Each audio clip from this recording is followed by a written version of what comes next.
So, welcome to the Adventures in Learning podcast. I'm your host, Dr. Diane, and today we are so lucky we get to talk to Matt Forrest Esenwine, who has put us as part of his brand new podcast book blog tour for A Beginner's Guide to Being Human. We're going to talk about his brand new book, which is coming out in October. We're going to talk about some of his past poetry, which included Don't Ask a Dinosaur, Once Upon Another Time, Flashlight Night, and I Am Today, as well as some of his anthologies like Lee Bennett Hopkins' Night Wishes, School People and Construction People. And we're going to hear about his 25 years or so in radio. So, Matt, welcome to the show. Well, that's a lot to cover. We'll see what we can do in an hour. Right. Well, it's great to be here. Thank you for inviting me. I really appreciate it. So I know you're currently on your book tour for A Beginner's Guide to Being Human. Let's start with that. Share what this book is about and why it's special. Books there's always a story behind a book. Like no two books are the same as far as how you kind of get into it or how it's created. And so A Beginner's Guide to Being Human it's my very first creative nonfiction book. Most of the books I do are very, if they're not rhyming, they're at least probably, poetic, lyrical. There's a loose narrative that kind of carries through. But creative nonfiction is more informational. But I still try to keep it, light and enjoyable, and there's some funny parts, and it's about just kind of introducing kids to emotions, feelings, concepts like kindness and compassion and empathy and forgiveness and patience and self-control and love and opposable thumbs. So all the things that kind of make us human. And so that's kind of what the book is about. The interesting thing about it for me is that it was never a book I had ever planned to write. I had submitted the manuscript to Beaming Books to my editor, Naomi Kruger, and Naomi was our editor for Once Upon Another Time that had come out back in the spring of 2021. And that was a book I had co-authored with my good friend Charles Gagna, who's known as Father Goose. And Charles is highly esteemed in the kid lit world. I mean, he's written thousands of poems. He's got 100 books. I mean, his poems show up on the SATs. Wow. Like Charles is like, if I'm here, Charles is way up there. But a great guy. And so we co-wrote Once Upon Another Time. And so I had a totally separate manuscript called The Beginner's Guide to Stargazing, which I had submitted to Naomi, and she liked the manuscript. She didn't feel it was quite right for the publishing company, but she really liked it. And she said, I have been wanting to publish a book introducing kids to these concepts of kindness and compassion and everything. And she said, would you be interested in writing that sort of a book, kind of in this style, of the manuscript that I submitted to her? She said, in this style, but it would be about human emotions and things like that. You would have to obviously change the title of the manuscript about the stargazing, because you can't have two beginner's guides with two different companies. And so I said, fine, I'd be interested in doing that. And there was no guarantee that what I wrote she would like. But I took on the challenge. So I wrote that. I changed the title of The Beginner's Guide to Stargazing. I changed that to The Thing to Remember About Stargazing, which is really how I start off the manuscript and how I end it. So I changed the title to that, and I got working on A Beginner's Guide to Being Human. And she did like it. So they bought it. We signed the contract, and I got my advance, and then we started working on revisions. And now here we have the book, and the manuscript I had originally sent her ended up actually getting picked up by Tilbury House last year. And so that we're hoping will come out next fall. So I wrote a manuscript that didn't get picked up, but I got another manuscript out of it. And then the manuscript I had originally written, that got picked up too. That sounds incredible. So you got to stick with it. Would you mind sharing an excerpt from A Beginner's Guide to Being Human? Sure. Who did the illustrations for it? A fellow named Andre Sulin. So that's a beginner's guide to being human. That's the interior. And it starts off very simply, welcome to humanity. You're really going to love it here.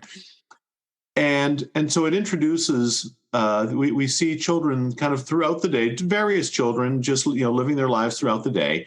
And I start off saying, the human species has so much to offer: imagination, opposable thumbs, and a tremendous amount of diversity. Put these all together, and you've got an amazing life ahead of you. However, to get the most out of your human experience, there are some things you need to know.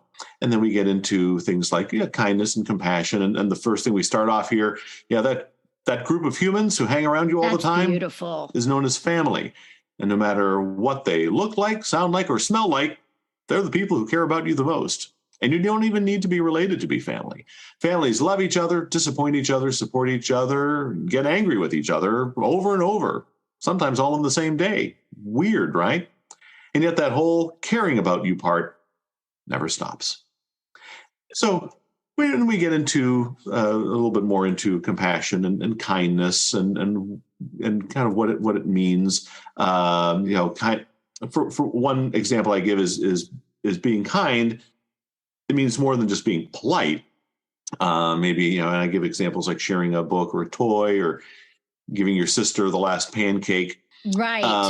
And then I mentioned about, letting a best friend get on the bus. And you see a bunch of kids getting on the school bus. I said, let your friend get on the bus first.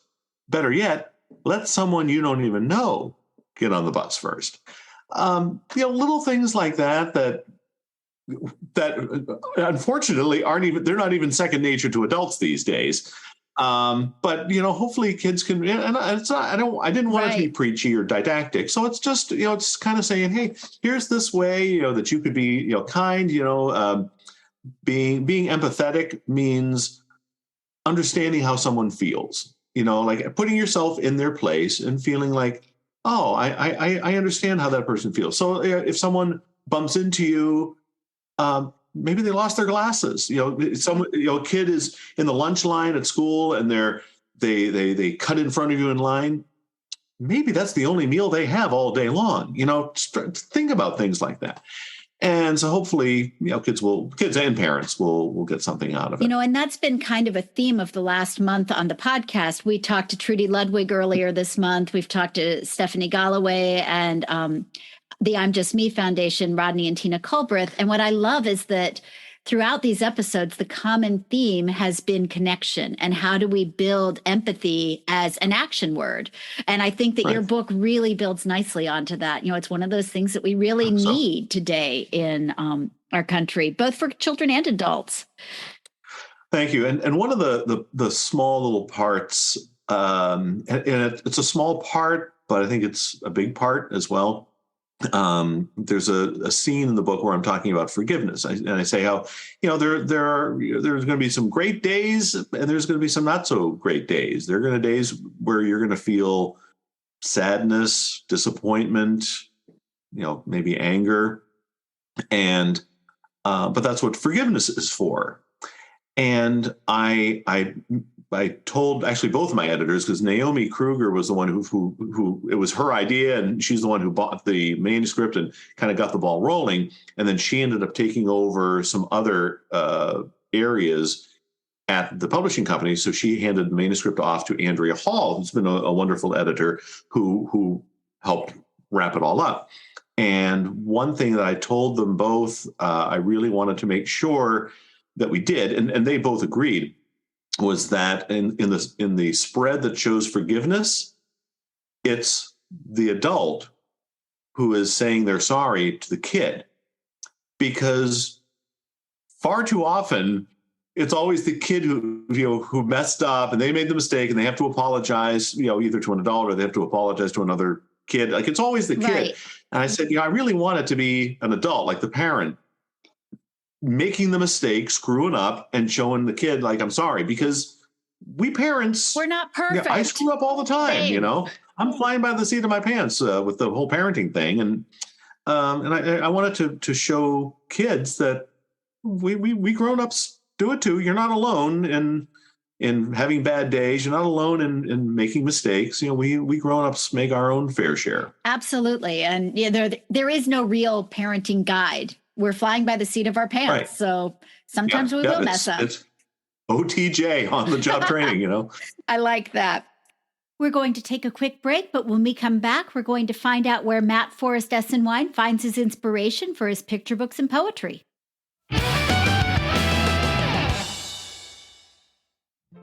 Hey, early childhood and elementary school teachers and librarians. Are you looking for ways to spice up your curriculum, build connections with engaged STEAM learners, and introduce multicultural versions of fairy tales and folk literature? If so, head over to drdianeadventures.com and check out our on-demand virtual course. Beyond Ever After STEAM on-demand virtual course allows you to work at your own pace and learn how to build these STEM-STEAM connections through multicultural fairy tales and folk literature. You'll receive professional development credits after you complete this high-energy 3-hour on-demand course produced with Steve Spangler, Inc. As a bonus, you're going to receive a PDF that's filled with curriculum connections and program ideas you can put to work immediately in your early childhood, elementary, or library setting. Discounts are available for group purchases, plus you get special pricing when you purchase it as part of a regular professional development workshop. So head on over to drdianeadventures.com and get started on your own Beyond Ever After experience.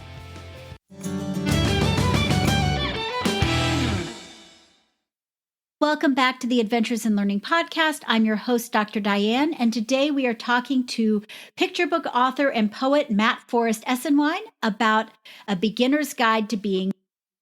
So where do you find inspiration for your books? You have like 12 picture books and books of poetry at this point? I have 12.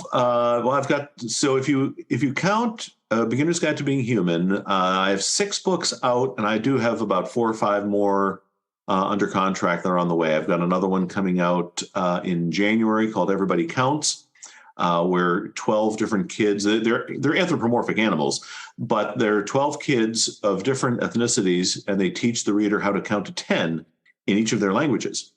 So it is called Everybody Counts because there's a double entendre. So I'm really excited about that. That's from the Little Fig Publishing. So that comes out in January. We're hoping that Stargazing book, the thing to remember about Stargazing, hoping that comes out from Tilbury House in the fall. I might have a board book coming out next year. I might have there's a poetry anthology. It's one of Lee Bennett Hopkins' it might be his final anthology. He passed away a few years ago and still had a couple of books that he was working on. So that hopefully will be out next year. It might not be till the next year. But then I've got a couple of anthologies of my own and another picture book. So yeah, it's still on the way, and I'm still trying to. So I'm not agented, so I don't have an agent. Everything I do is submitted on my own. So it's a lot of work.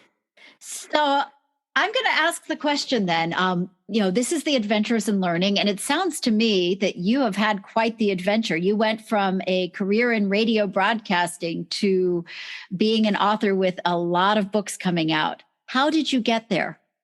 I have no idea. I mean, I know if I had to say anything, it's open yourself up to possibilities and say yes. I was at the SCBWI, the Society of Children's Book Writers and Illustrators. I was at a conference. I usually go every year to our regional conference, but I was at one of our conferences several years ago. Kwame Alexander had just come out with the crossover. The year before, nobody knew who he was.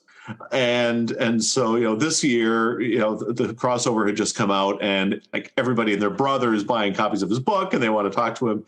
And, he had told me it was quite a change, from what a difference a year makes, But he had given a talk. He'd given I don't know if it was the keynote, but he had given a talk at the conference about always say yes if you're given an opportunity, even if it's something that you're not sure that you've ever done before, you're not sure you're going to be able to do. Say yes, seize the opportunity, and figure out a way to do it. And so I do try to keep my mind open for possibilities. I mean that Stargazing book that started off as a poem that I had written for a poetry anthology by Paul Janesco. It was called, it became The Proper Way to Meet a Hedgehog and Other How-To Poems. And Paul passed away the same year Liebman Hopkins passed away. I mean, we lost two incredible human beings, poetry anthologists and poetry crusaders. And I never learned why the poem didn't make it into the book. Paul had asked me if I had some poems, to contribute. So I sent maybe 3 or 4, and A Beginner's Guide to Stargazing, which is the poem was about stargazing. It really wasn't a beginner's guide. It was actually kind of a tongue-in-cheek, ironic kind of a poem. But it was a how-to poem about stargazing. And it never made the book, and he passed away, and I was never able to ask him, why. And so I was talking with a mutual friend of ours, Rebecca K. Dotlich, who's an astounding children's poet and author. And we were both friends with Paul, and I said, I had this poem. I didn't know why it ever made it in. And she said, well, it's a beautiful poem. She said, I don't know if maybe it was just a little bit too long for his purposes. She said, you could shave it down and try to resubmit it maybe somewhere else, or maybe just flesh it out into a picture book format. And I really liked it the way it was. I didn't want to shave it down at all, but I said, well, yeah, I could probably flesh it out into a picture book and have a very lyrical, kind of loose narrative picture book. So it became The Beginner's Guide to Stargazing, and that was a picture book manuscript, which I started sending off. And like I said, Naomi Kruger really liked it, but she didn't feel it was quite right for Beaming Books. So we ended up doing The Beginner's Guide to Being Human. I changed the title, and then Tilbury House picked it up as The Thing to Remember About Stargazing. So here it was, this poem that I had never even written. I hadn't even thought about writing it. Paul asked me if I had any how-to poems to submit. And so I started thinking, well, what could I write about, how to do this or how to do that? And several of my nieces and nephews who live just outside of Boston had visited us here in New Hampshire, and they had never seen the constellations. And they're in middle school and high school, and they had never seen the constellations because in Massachusetts, where they lived, light pollution, bright city lights. Yeah. And so they were just amazed. It was one night that they were up here. There was no moon, and it was just stars. You could see the Milky Way and all the constellations. And I'm pointing out the constellations to them because I want to be an astronomer when I was a kid, And so I thought, oh, I could write a poem about stargazing. So I had never planned on writing a poem about stargazing, but because they happened to be visiting us and they were looking at the stars, that gave me the idea, I'll write a poem for Paul's book about stargazing. And then he didn't accept the poem, but I turned it into a picture book format. And then Naomi Kruger didn't pick it up, but she picked up another manuscript, but then I changed the title and I sold the manuscript to a different place. So it would not, I wouldn't have A Beginner's Guide to Being Human, and I wouldn't have The Thing to Remember About Stargazing if it hadn't been for just a chance visit by my nieces and nephews looking up at the stars one night. You never know where inspiration is going to come from, and you just have to be kind of open to it. I would say attuned to the world around you. Yeah. One of the things that poetry has been called is the stepchild of children's literature. That I know that when teachers are teaching poetry, often it's the last thing they teach. It gets shoved to the side. And I'm wondering, how do we open teachers up to appreciate the joy that poetry can bring in adding to the curriculum and helping to expand worldview? My dissertation research was with preschoolers years ago, and I actually looked at poetry in the preschool classroom. And what I found is that 4 and 5-year-olds love poetry and they're attuned to it. It's the way that they see the world, and they love to act it out. They love to play with language. And somehow between preschool and middle school, it gets killed. So yeah, I think,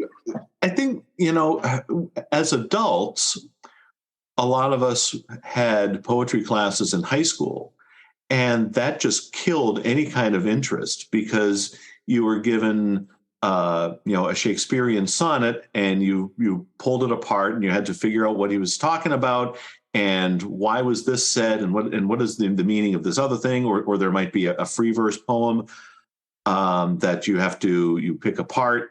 And it's one thing to try to figure out what the poet was trying to get across. But I think analyzing poetry so much, educators will inadvertently kill the joy of simply reading it and letting yourself experience the words. The poet put the words in that particular order. They use those particular words for a purpose. And they enjambment, where you cut, you have a line, then you stop the line, you start over the line. Like, there was a reason why the poet stopped there and continued on. And I think, by making it so academic, you take the joy out of it. Because when I'm writing poetry, and that's how I got into children's literature. I've been writing poetry forever. I cleaned out my parents' attic when they had to go to a nursing home several years ago, and I was an only child, and 65, 70-year-old marriage. You can imagine how much stuff I was pulling out of the attic. And I found some old papers that they had saved from elementary school. And there was like this little 3 or 4 page poetry book that I'd written for Mom. And I was probably 10. And I developed a love of poetry in high school and through college. And I was publishing. I had several sort of adult-oriented poems published in literary journals and adult anthologies and things like that. And so I kind of got into children's lit through my children's poetry. And that was how I was able to meet Lee Bennett Hopkins and Jane Yolen and Nikki Grimes and all these folks who I've worked with now, and we're friends, and we bounce ideas off each other, and it's really incredible. But you still have people who sort of set aside poetry, or they don't think about it, and yet kids love rhyme. Not that poetry needs to rhyme, but kids love rhyme. They love the rhythm of poetry, and they love the images. And for someone like me with a short attention span, I love writing and reading poetry, but I love writing it because you can tell, you can say a lot in a tiny, tight little compact space if you use word economy. Every word has to count in a picture book, even more so with poetry. You've only got maybe 4 lines, 8 lines, maybe a little bit more, but you've only got so much space to impart a feeling or share a scene or tell a story or whatever you're doing. And once you're done that, you can move on and do something else. That's why I love poetry, because I'm done, and now I'm off writing something else. And for kids, kids get to play with language with poetry. It can rhyme, but if I'm doing a school visit and sharing some of my either my picture books or some of my poetry, I want. If someone's going to pay me to visit their school, I'm going to do more than just read a book. You should be getting something for your sure. the money that you're spending. And so I really try to get kids to. I try to introduce them to free verse poetry and try to get them to understand what that's all about. Not because I have anything against rhyming poetry. I love rhyme and like classic forms, villanelles and sonnets and ballad stanzas and all that kind of stuff. But kids will get rhyming in school. Sure. They read picture books that rhyme. They understand rhyme. And when I'm teaching free verse and I'm trying to get the kids to write, they start writing in rhyme, even if I tell them not to, right, because they want to. So I'm not introducing anything new by saying, oh, here's what a rhyme is, or here's what a meter or rhythm is. I try to get them to really think about their subject, which is the most important part of poetry, understanding what the subject is, asking questions about your subject. And it could be a sunset, it could be a rock, it could be, computer mouse. Yeah. But whatever it is, ask yourself, what is it? What else could it be? Maybe it's a drinking glass. What else could it be? What else could it hold? How old is it? Well, it was just made, I just got it last year. Well, what if it's 200 years old? A 200-year-old glass. And what if it's not holding water? What if it's holding something else? Just keep asking questions, and a story will come about, or a scene will come about, or a feeling will come about. And then you can write about that. And you don't have to worry about rhythm. You don't have to worry about rhyme. You can just worry about getting your thoughts on paper. You don't have to worry about punctuation. Right. Here's an opportunity to say, the heck with you, punctuation. I'm just going to write the words. And if you don't have a word that means what you want it to mean, like there's a word, you want to say it, but there's no word for it, make the word up. And if the teacher says you can't do that, tell them Dr. Seuss did. I love it. I mean, so have fun with poetry, have fun with writing, and you don't have to be intimidated by writing 3 or 4 paragraphs or writing an entire story of, 2-page story of what you did over the summer. Write a short poem about one specific thing that you enjoyed over the summer. And you'd be surprised what the kids can come up with when you give them that freedom. And poetry really is a sense of freedom and that sense of expression. When I'm teaching teachers, often I'll have them take Eloise Greenfield's Nathaniel's Rap, and I'll make them recite it, and they'll have to do it. They don't have to put themselves on camera, but they have to read it and get the rhythm and just share it with us. And then I share her YouTube video where she did Nathaniel's Rap. If you haven't seen it, go look it up. It is... I haven't seen the video. It will absolutely make your day because it's so joyful, and it sort of gets them out of their heads and gets them to realize that there's joy in the poetry. And hearing her rap her own poem, they're like, oh, this is entertainment. This is fun. And so it kind of gets them to think about love music. They love hip hop. They love music. They love songs. They love rhyming picture books. Why would they not like poetry? Exactly. It's the adults who think, poetry is too obtuse. The dark purple envelope of my being, slices through the heart of the rhinoceros. I can't get into that kind of poetry. A lot of modern contemporary poetry, a lot of it's good, but a lot of it is just so obtuse, I don't even know what I'm reading. So that's not what we're talking about. Right. We're talking about, I want to see if I can find it quickly here.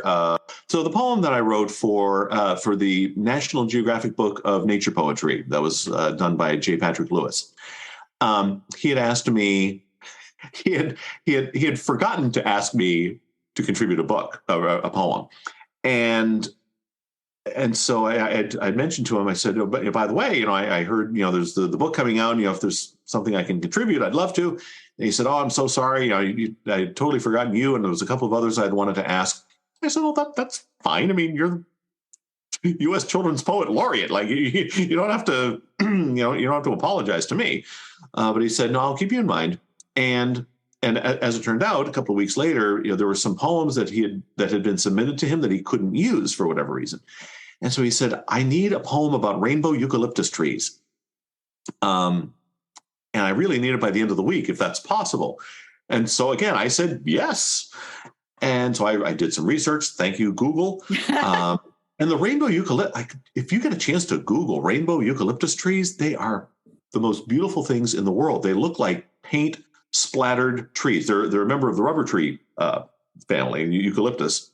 But they literally look like paint splattered all over the trunks of the trees. And so I wrote a short little free verse poem. Colors borrowed from God's own palette.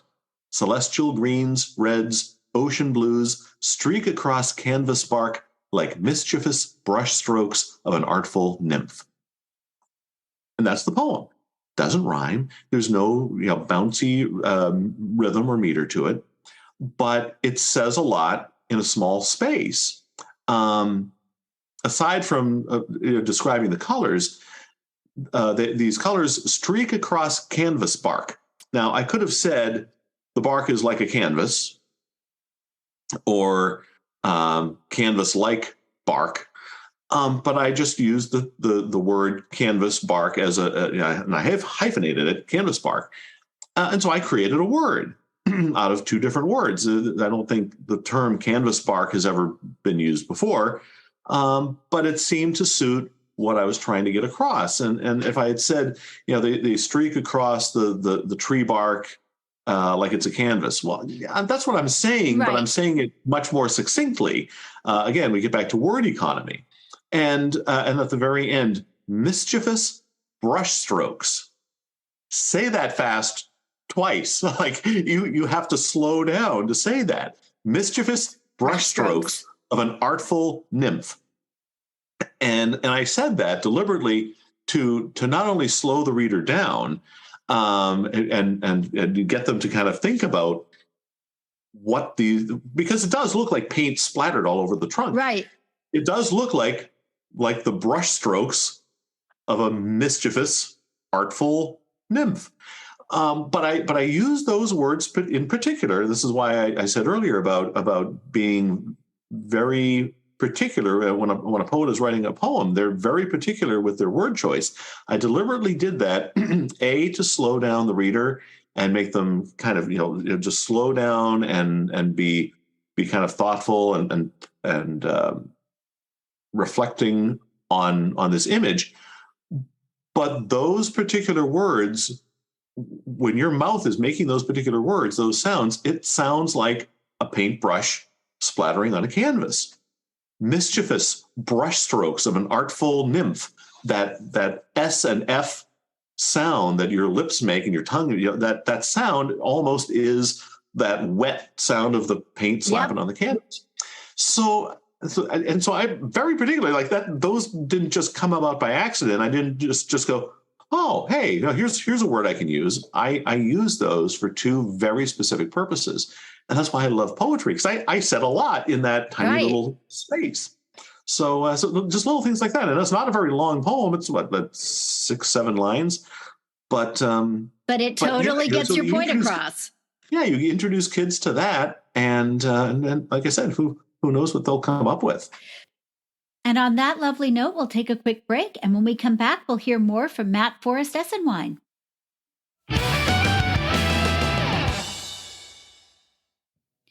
Hey, early childhood and elementary school educators. Are you looking for a keynote speaker or professional development workshop that will knock the socks off your teachers? Look no further. Check out the offerings at drdianeadventures.com. We offer half and full day professional development workshops that will help you learn how to build connections between multicultural picture books, authentic STEAM experiences, and your curriculum.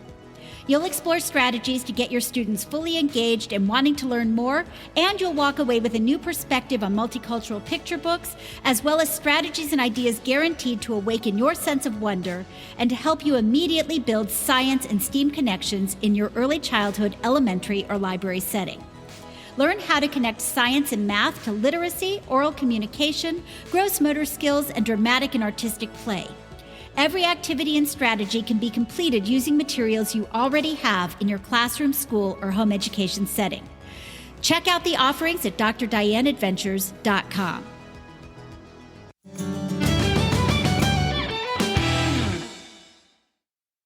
Welcome back to the Adventures in Learning podcast. I'm your host, Dr. Diane, and we're back to talk all things poetry with author Matt Forrest Esenwine.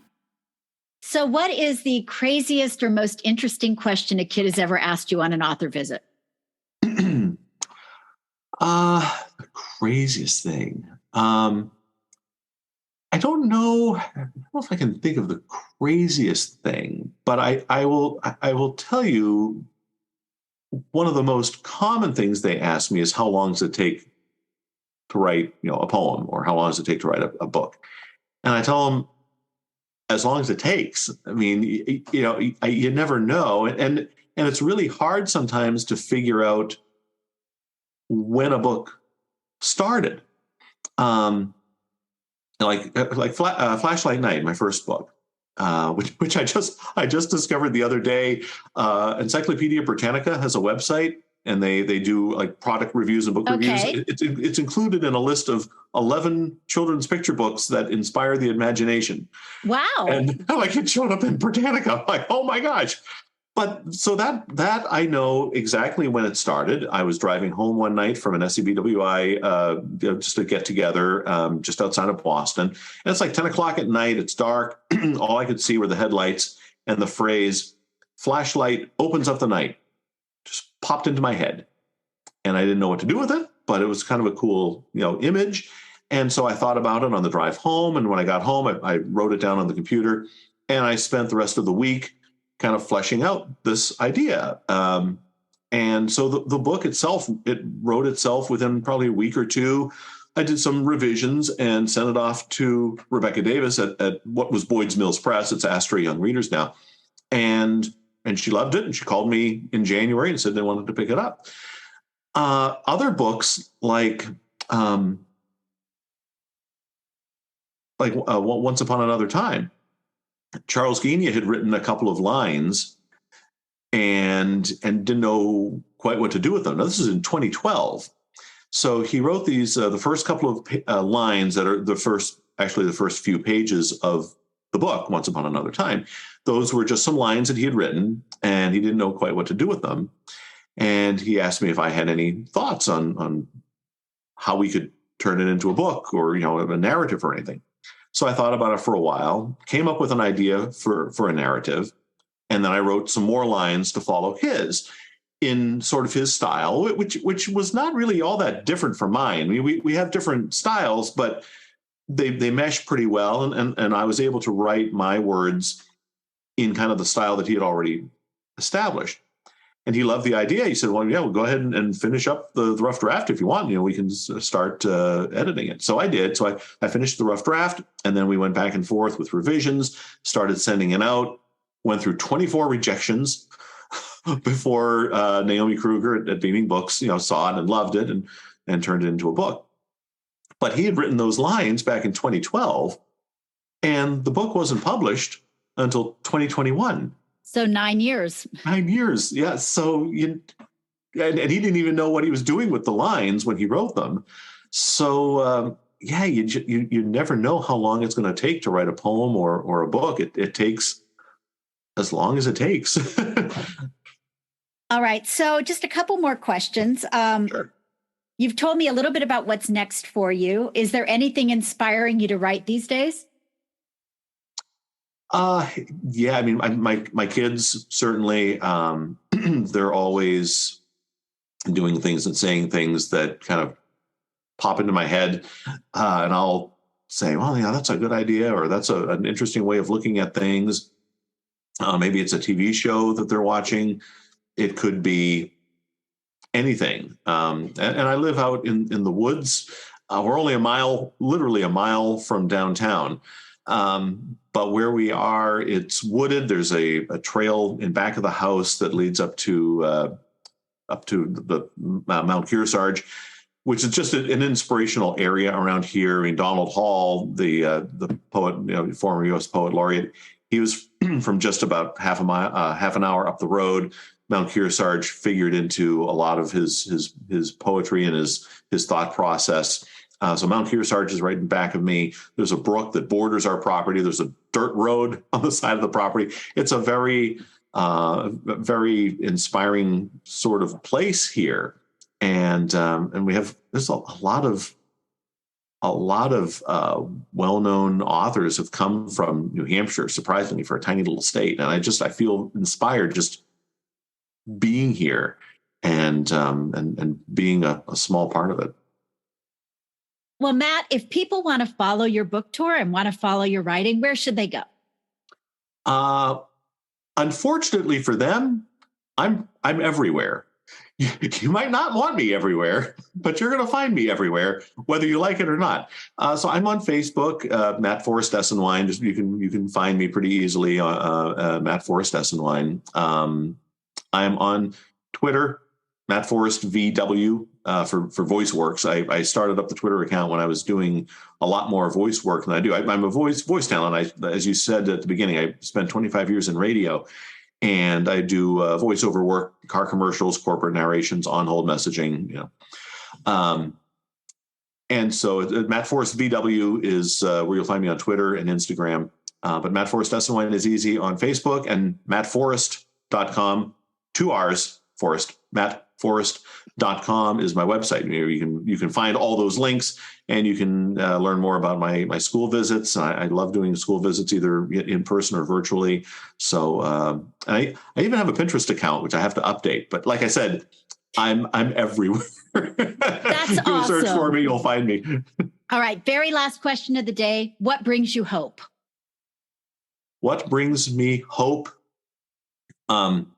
Children. And I know that sounds like a cliched kind of answer. And I apologize for making it, because it does sound like, oh, children are our future. But, they really are. And we have seen how adults behave. And all I can hope is that the kids get it right. That was why I wrote I Am Today, the picture book that came out earlier this year in March of 2022. I Am Today is about a child who recognizes an injustice and decides that they not only need to do something about it, but they realize they can do something about it. You don't have to wait to be a grown-up. You don't have to wait to be the future to make a difference. We adults are always telling kids, you are the future, and they are. But just because you're the future doesn't mean you can't be today. So that was where I Am Today came about. You are the future, but you are today. And really, that really is the answer. It's a cliched answer, but kids, they have the future in their hands, and hopefully they won't screw it up like a lot of us adults are. Well, and adults now have a beginner's guide to being human to help them out as they're talking to their kids as well. Exactly. And that was I was keeping that in mind as I was writing this. I had not thought of writing a book about emotions and feelings and things like that. But and it took me quite a while to figure out how to kind of get into it, because I didn't want it to be preachy. I didn't want it to be didactic. I wanted it to be enjoyable, but there was information that I wanted to get across. And I felt like helping kids to kind of see these concepts through their own eyes and see these concepts in action in a normal kind of day that a child would experience at home, going to school, coming home, maybe hanging out at at a playground, or hanging out at an amusement park or something, at a ball game. All these things that kids recognize, and they can see these concepts in action. I felt like, no, that's the best way to go about this, and hopefully the kids will get something from it. Well, and it's very powerful. And if you're listening to the podcast, I do have a copy that I will be giving away. And so there will be directions in the show notes on how you might win a copy of Matt Forrest Esenwine's brand new book, A Beginner's Guide to Being Human. Matt, thank you so much for being on the show today. It's been a delight to share your adventure in learning, and I look forward to having you back. Oh, thank you. I'll look forward to being back. I really appreciate it. And you do a great job here I hope more and more people start watching the podcasts. Well, thank you. You're doing a great job. It's a joy to talk to you, and I've appreciated having you on today. Same here. Thank you so much. You've been listening to the Adventures in Learning podcast with your host, Dr. Diane. If you like what you're hearing, please subscribe, download, and let us know what you think, and please tell a friend. If you want the full show notes and the pictures, please go to drdianeadventures.com. We look forward to you joining us on our next adventure.